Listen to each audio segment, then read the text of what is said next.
பக்கத்துல இங்க பேசோடு மாட்டேங்கிறாங்க எல்லாம் போக பக்கத்துல பாத்தீங்கன்னா சேத்துல ரெண்டு பேச விட மாட்டேங்கிறாங்க. சொந்தங்களுக்கு வணக்கமுங்க. அதெல்லாம் என்ன பண்ணிட்டு இருக்கிறீங்க? நீங்க பார்த்துட்டு இருக்கிறது ஈரோடு சைலும் யூடியூப் சேனலு. நேற்றுலாம் பார்த்தீங்கன்னா சூரசமகாரெலாம் ரொம்ப பாலமாக நடந்துச்சுங்க. அவங்க நம்ம முருகரை பூஜை பண்ணி போட்டு எல்லாம் போய் பார்த்துட்டு வந்து நல்லா இருந்துச்சு, சூப்பராக இருந்துச்சு. நீங்களாம் பார்த்தீங்கன்னா கமெண்ட்ல சொல்லி போடுங்க. அப்புறம் பார்த்தீங்கன்னா நம்ம சின்ன பழனிமலை முருகன் கோவிலுக்கு வந்து அன்பளிப்பாக வந்து என்ன கொடுத்துருக்காங்கன்னு பார்த்தீங்கன்னா தம்பி விஜய் இருக்கான் பிள்ளைங்களா,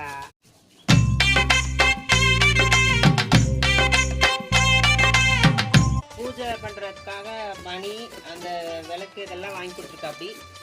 ரொம்ப ரொம்ப சந்தோஷம். அன்பளிப்பாக வந்து என்ன கொடுத்துருக்காங்கன்னு பார்த்தீங்கன்னா கோயில் மணி கட்டியிருக்கு பார்த்தீங்களா, அது பார்த்தீங்கன்னா காந்திராஜ் கோமதி அவங்க வந்து நம்ம முருகன் கோயிலுக்காக அன்பளிப்பாக கொடுத்துருக்காங்க.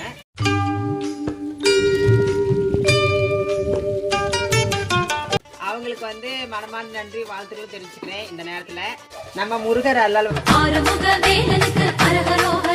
வந்து என்னைக்குமே நோய் நொடி இல்லாம கைகால் சுகத்தை கொடுத்து என்னைக்குமே நல்லா இருக்கணும்னு சொல்லி போட்டு நம்ம முருகரை வந்து நான் மனசார நான் வேண்டிக்கிறேன். இன்னைக்கு பாத்தீங்கன்னா முருகருக்கு வந்து கல்யாண சாப்பாடு போடணும். அதனால பாத்தீங்கன்னா நம்ம கேமரா உமன் வந்து விழுந்து வேலை செஞ்சுட்டு இருக்காங்க. ரெண்டு விதமான பொரியல், அப்புறம் இன்னைக்கு ஏன் இப்படி டைப் படிக்குன்னு தெரியல என்ற வாய் வேற. 2 விதமான பொரியல், அப்புறம் ரசம், பாயாசம், அப்புறம் சாம்பார். ஆடகி பக்கத்துல இங்க பேச விட மாட்டேங்கிறாங்க எல்லாம் போக.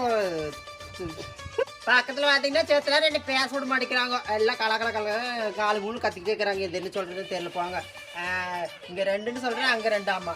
அப்புறம் என்ன சொல்றது போங்க. இன்னைக்கு தடப்பொருள விருது நடக்குது. நம்ம முருகருக்கு வந்து வடை பாயசத்தோட இன்னைக்கு விருந்து வைக்க போறோம். நீங்களும் கண்டிப்பா வந்துருங்க. சரிதான் நான் சொல்றது. போய் கேமரா உங்களுக்கு போய் நானும் கூட மாட ஹெல்ப் பண்ணணும், சரிங்களா?